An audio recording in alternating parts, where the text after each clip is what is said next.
Shalom, welcome to the Jewish View. My name is Rabbi Nachman Simon with the Chabad House of Delmar, and together with my co-host, Mark Rome at Just Statewide News Service, jbiztechphilly.com, and as you can see here, columnist for the Jewish Press. And I'm having a lot of fun doing all of that, and the column I write about is how government relates to the Jewish community, or doesn't, as the case may be. So, but with us today, we're going to talk a little bit about government, but from a different perspective, and we're going to talk about water specifically. And we have Bob Michaels here, Dr. Bob Michaels, who has his own company called TRAC. Now, RAM is your initials, Robert A. Michaels, but what is TRAC? And welcome to the Jewish View. Well, thanks for hosting me, and it's a pleasure to continue this conversation. TRAC is toxicology and risk assessment consulting. Okay. And you're busy? Sometimes. I mean, the thing is very specific kind of industry, you know, I mean, now that, I'm sure Mark's going to bring this up about the Hoosick Falls, the polluted water, but thank God it's not always. Maybe, I don't know, tell me about it. I have been very busy recently, Really? very Because of busy. Hoosick Falls? Or? Well, one reason is Hoosick Falls, and one reason is PCBs in the Hudson River, and I've got some cases involving mold in a residence and some other things involving some sewage in a residence, and who knows, I've got several cases. How do you get rid of mold in a residence? Well, fortunately, my job is not to get rid of it. My job is Not to to assess, create it. not to create it, but to assess the risks that are posed, and especially when somebody claims that something has happened to them, and they attribute it to the mold, and they want somebody to pay. My job is to figure out if that actually has some plausibility. But inherently, don't you have to know how to get rid of mold just out of personal curiosity, or just through your research and just through toxicology? I mean, don't you just, it may not be a profession, part of what you do in terms of an analysis, but wouldn't you just have to know? Yes, and actually, I had another mold case for the New York State Attorney General's office, and In Albany here? in Albany, yeah, in They Capitol. had mold at their office? Oh, no, that was, I don't remember where the house was. It was a group home, I see. and it somehow came under the jurisdiction of the Attorney General. I don't know the Someone legal suing. issues. I guess, I have no idea, Mark, but I can tell you that I learned one way not to get rid of mold, and Which is? that could make things worse. Clorox, and the problem being that the Clorox has water in it, and when the chlorine disappears, the water is great for the mold. So if you haven't killed it all, it grows back using the water that's left behind. Interesting. Well, that's good to know. And you may get rid of some mold with it, but mold is very powerful in the sense that it produces spores that are resistant, so there's always these leftovers. So that was a bad way of getting rid of it, and they tried a couple of other things, but I won't go into those details. A good reason I won't is because I don't remember them. But it is very interesting that mold comes in many different forms, and there are many different ways to deal with it, actually. The primary being moisture control. Okay, all right.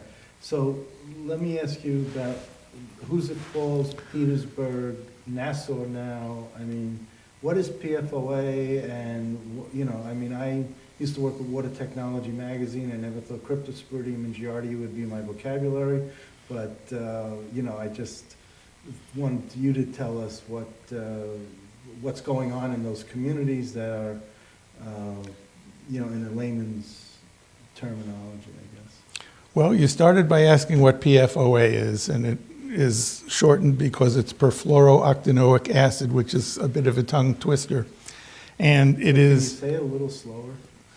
No, I'm serious. perfluorooctanoic acid. Okay. Octane being what you are familiar with for gasoline, In the car. 8 carbons, and perfluoro means that each one's got a lot of fluorine on it. And it's octanoic acid because it has an acid group as well, an organic acid group, which is a carbon and a double bonded oxygen and an OH. So it's a, So you got your great. science That's good. lab No, sent that's- over here, Mark. I Go love right it, I ahead. love it, yeah, that's great, thank you. but from an industrial standpoint, what it does is it is used in the production of various products, such as, most notably, everyone's heard of Teflon. Yeah. Hopefully your Teflon doesn't include any PFOA, but the process by which Teflon is produced involves PFOA, and so companies have big amounts of PFOA delivered for their processes. In the case of Hoosick Falls, it was the St. Gobain Performance Plastics Company. And performance plastics means that the plastics can do things that other plastics can't do, such as in the case of Teflon, shed everything. In the case of a cable to conduct electricity, it's a great insulator and it's resistant to heat. And that is also one of the qualities of sheeting that is made for various purposes. So it's a good chemical, if you use it right. Well, if you use it right, I suppose it is, because you're supposed to consume it in the industrial process, and what you come up with, it doesn't have it in it. The problem is if your hygiene as a corporation is not perfect, it's easy to release that stuff into the groundwater or into the air. In Hoosick Falls, it's very possible that both are involved. So let me ask you about the Teflon part. They say don't use metal on a Teflon pan because you might scratch the Teflon. They say use something that's non-scratch, something that's rubber or plastic or whatever, soft plastic. So if you do use something that's metal on Teflon, you do scrape it off, and it gets in your food. Is that bad? I don't think it's as bad as if you overheat it. Now, in the old Teflon pots, that don't scratch it was a big problem because the bonding of the Teflon to the pot was not so great. Now they've got other pots that are better at grabbing onto the Teflon. But if you did have some of it in your body, it's a fairly inert substance, and I don't really know, I haven't investigated for our conversation what might happen, but I do know that if you put it on a stove and you overheat it, the Teflon does break down and it releases toxic gases such as phosphine and arsine gases, and that is probably not a good idea. When you say this is now it's a new problem, it's a current event, like what Mark's saying, Hoosick, Florida, Petersburg. This has been going on for a long time. Why all of a sudden, saying, oh, there's a problem here? They've been using this, like you say, a chemical, you tell me how many years, but Teflon's been around for tens of years. Well, 70s, I think. Right? All right, so that's 30, 40 years. That's a long time. All of a sudden, oh, this chemical they're using is no good for, well, getting into the water. That's not to say that over the past 40 years, if it's leached into the water, that high cancer rates are just being seen now. Well, maybe because of that.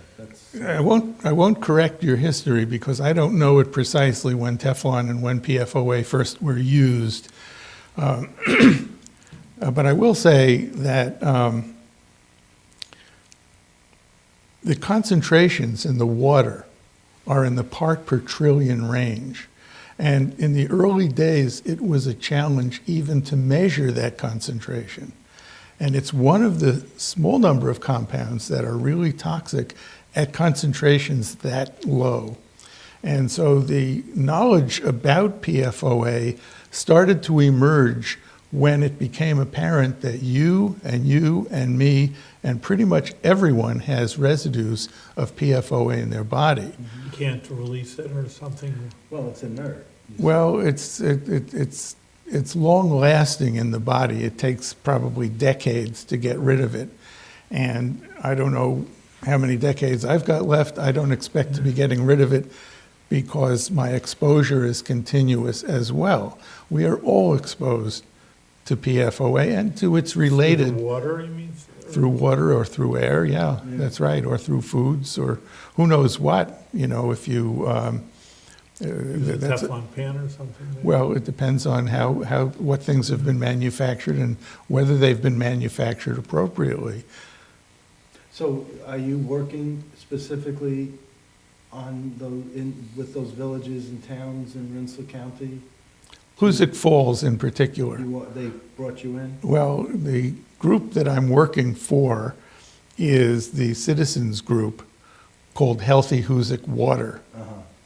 And so I was invited in December to make a presentation at a public meeting, which I did. And it was a very interesting public meeting because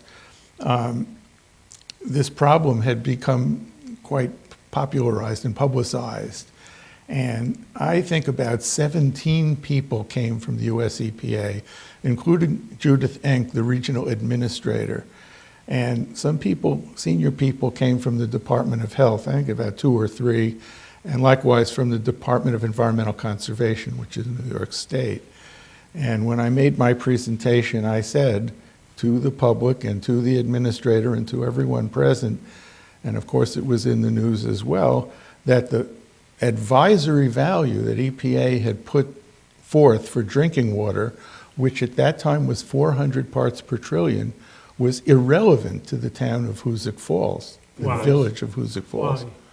It was irrelevant largely because it was a short-term advisory, which meant that you could be exposed to that amount for about 2 weeks or so. That was the short-term duration that it was applicable to. But if you grew up there, or you were working there, or you moved and retired there, you're there for decades, not 2 weeks. You could take a 2-week vacation and that might be fine. But it was also irrelevant for another reason, which is that PFOA lasts a long time in your body. So there's no real such thing as 2 weeks of exposure. When you consume PFOA, that is with you for a long time. And so whatever it does, it can continue to do for a long time as well. So where's the harmful level? Is there, zero tolerance on this, where even a little bit part per trillion would still be dangerous, or? Well, I won't commit myself to an actual number, but I will repeat what I said at the public meeting, which was that I would guess that you'd have to go down someplace between 1 and 10 parts per trillion in order to get to a safe level. Now, the EPA just a couple of days ago came out with a new standard, which is actually what you call an advisory. A standard is enforceable, an advisory is not. So this is 70 parts per trillion in drinking water as the sum of PFOA and a related chemical called PFOS, which is perfluorooctanoic octane sulfonate. So it is... Not an acid. No, it's a sulfur compound. And there are actually a group of about a half dozen related compounds, which are called perfluoroalkyl compounds, that are standard for testing in drinking water systems. But for these two, the sum of 70, and in my opinion, it is a sum that even as a sum is too high. If you figure that they're evenly distributed, you might say you're talking 35 parts per trillion. I think it's too high. But also, it's only for that village of Hoosick Falls. Petersburg has a different number, Oklahoma has a different number of parts per trillion. This is not uniform across the country. This is uniform across the country. This is a US 70 EPA... The 70 parts per trillion is across the country? Right. Well, then you should be listening to these so-called talk shows, because maybe you could call in or tell them and correct them, because they're giving what we call bubble mines, as a technical term, about these numbers. And that even though it's the US EPA, which is the national agency, they said on the talk show that they only had the regulations just for the village of Hoosick Falls. Well, that is not true, and it was kind of a little true for the standard or advisory that the EPA Region 2 office came out with only weeks after I told them how irrelevant the 400 was. They came out with 100 parts per trillion in drinking water just for PFOA. Right. But in the case of PFOA in drinking water, that is what you call a chronic number, meaning it's not for 2 weeks. you can be exposed to that for a year. And of course, in my opinion, that was way too high. But relative to your question, that was for Region 2, Okay, which includes Hoosick Falls in New York State okay. and a few other states. Which is, but not Oklahoma, I mean, Not apparently Oklahoma there's a and- PFOA issue in the Midwest and Oklahoma and a few other, Well, there's PFOA issue everywhere, but the fact is that the landmark cases involved West Virginia and Ohio. And in particular in Ohio, a water treatment system, a water system called Little Hocking, yeah. in which PFOA was detected. And now you have to put treatment facilities on to reduce those numbers down to non-detect. There is ways to cure it, though? I mean, you're saying from the water systems, filters or whatever? What To you clean this use, up? what you use for a municipal water treatment system, and what Hoosick Falls is using, is a granular activated carbon filter that is very good at adsorbing PFOA and other perfluoroalkyl compounds. It doesn't solve all the problems for two reasons. Number one is you need a series of filter beds, and you need continuous testing so you know when the filter bed has been consumed and it has to be replaced. That's one reason. Like So a it- fish tank. Like a fish Carbon in tank. a fish tank. You Yeah. gotta know when to replace the carbon. Yeah. All right, same type of thing. And it's a good analogy because you really don't want to wait for the fish to get sick or die. That's right. The other problem is that a lot of people have their own private wells. Right. And then you've got point of entry treatment options, which usually involve a kind of pre-filter with some kind of cloth or woven filter, followed by a carbon filter, followed by a reverse osmosis filter. And so those systems are fairly effective, I think, very effective, actually, You're for, bringing me back to the days when I worked for Water Technology Magazine, and I had a write all about reverse osmosis and adsorption and, you know, all the other words that you're using now, which other people might not.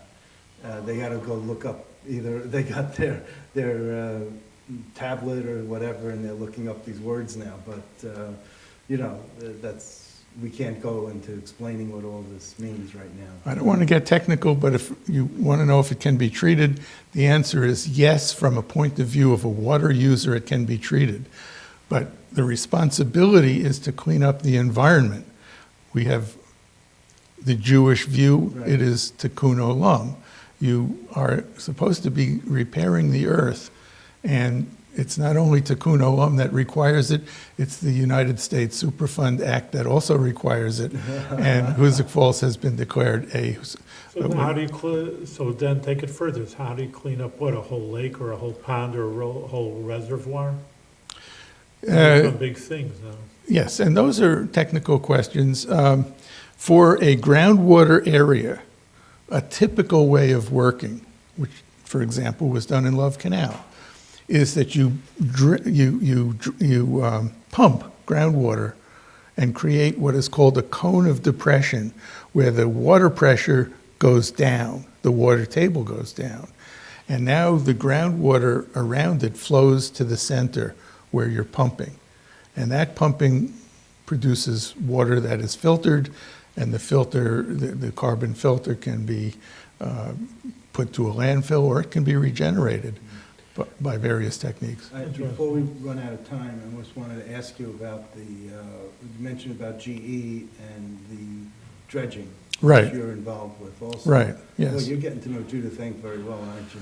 Well, Anyway, I'm just saying that with the thing that bothered me the most about the GE dredging is that they were in the 50s, when they asked for permission from the EPA to dump these PCBs, they were given permission from the federal government.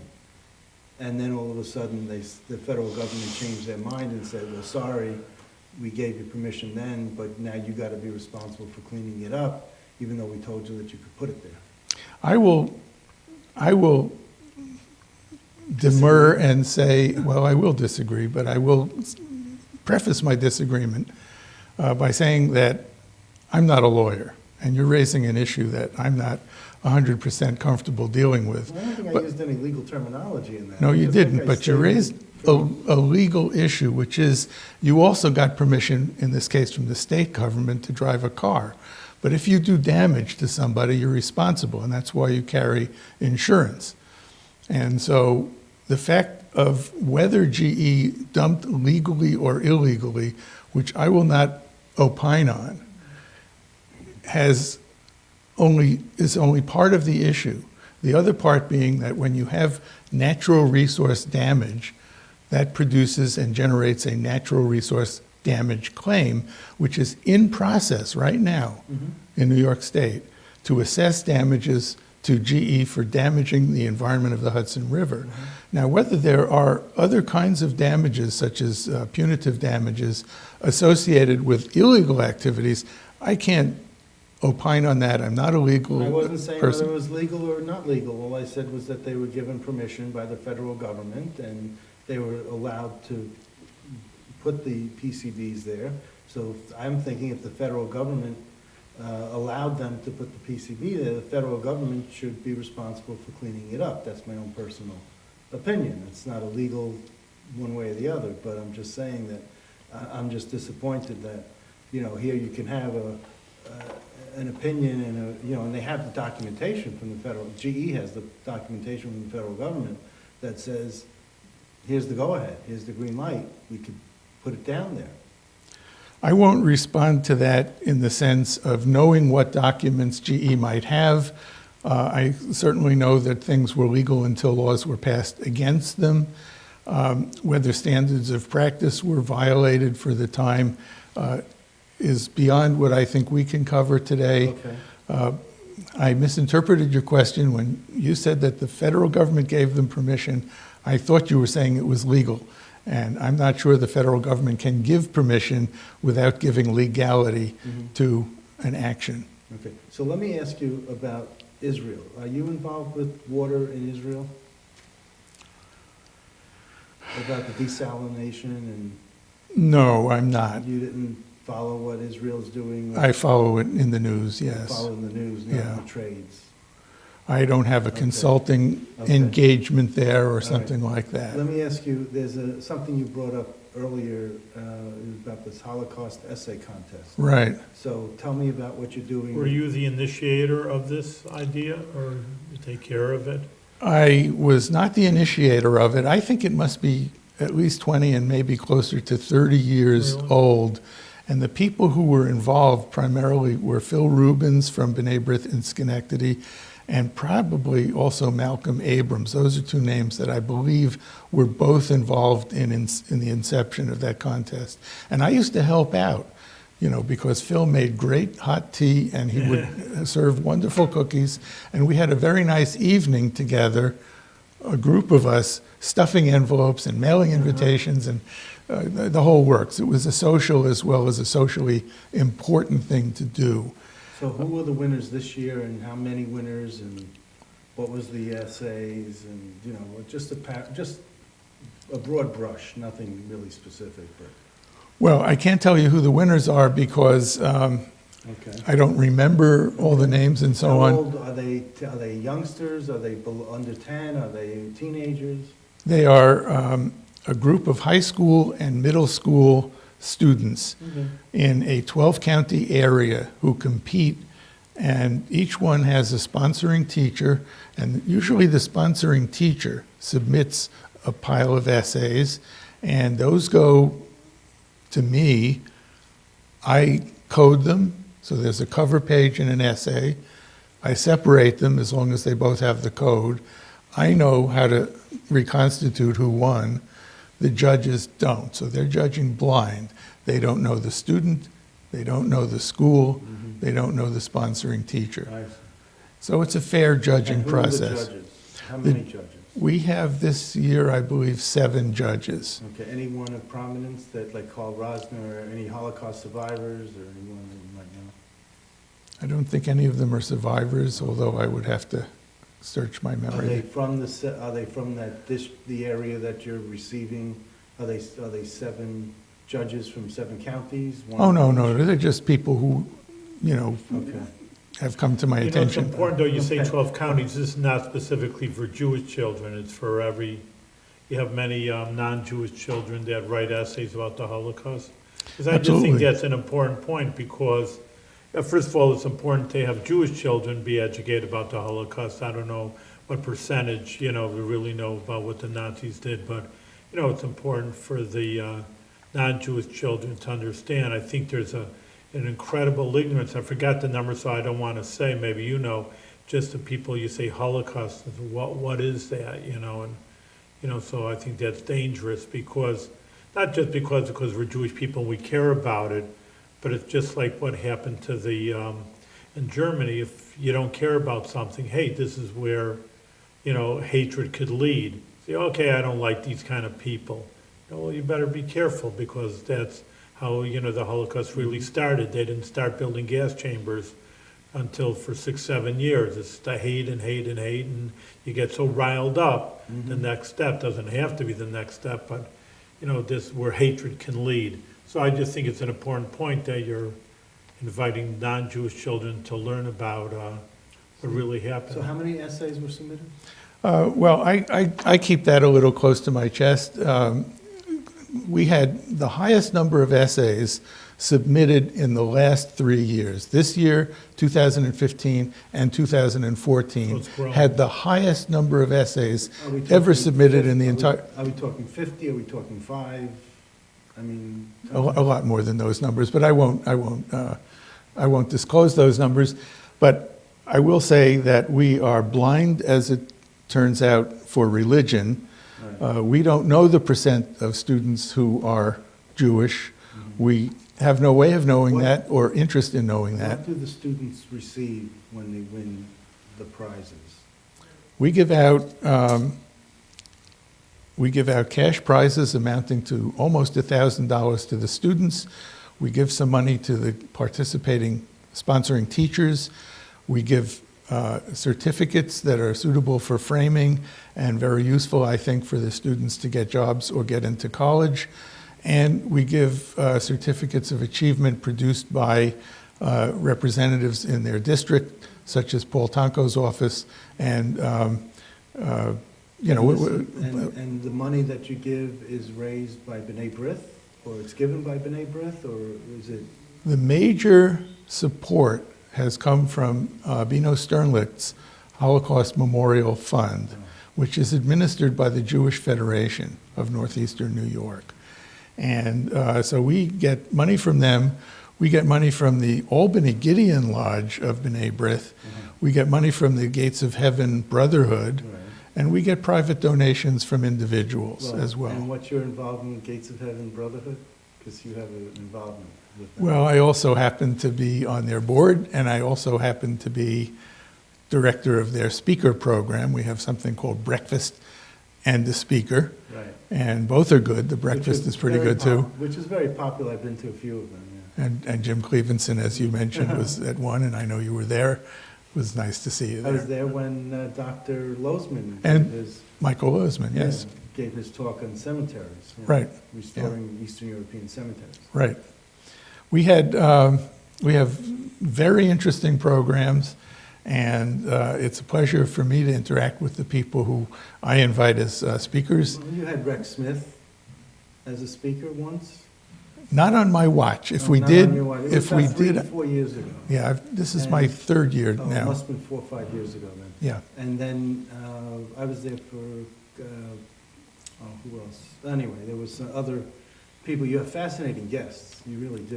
And Yeah. one thing that I asked Rex Smith, who's the chief editor of the Times Union, is why isn't there more Jewish coverage of Jewish ethnic or religious issues in the paper? He goes, because if we started with one religion or ethnicity, we'd have to cover them all, and we don't have the staff to do that, plus we don't have the knowledge in our staff to be able to do that, so it would be a heavy lift. So then I said, aha, and that's when I started my, the basis of my website, jbiztechvalley.com, and news Jews can use, because if he's not gonna do it with the Times Union, I had a clear path to filling that gap. I think we're out of time, but it was really enlightening, both from I hope our viewers know about it, because, I mean, this is a pressing issue. You have to have the good air and the good water. I mean, without that, you have nothing. Water is the source of life. There you go. That's- Imam el Torah, the only water is really Torah, but that gives the Jewish person the nourishment, but you need physical nourishment also. But plus, you're doing great work with the Holocaust studies of just having the knowledge of the Holocaust to Jews and non-Jews. I think it's very, very important. And continue your good work with good health. Well, Continued thank you success. very much. you. Thank you for inviting me, and wonderful conversation. I've enjoyed it, and again, Thank you. thanks.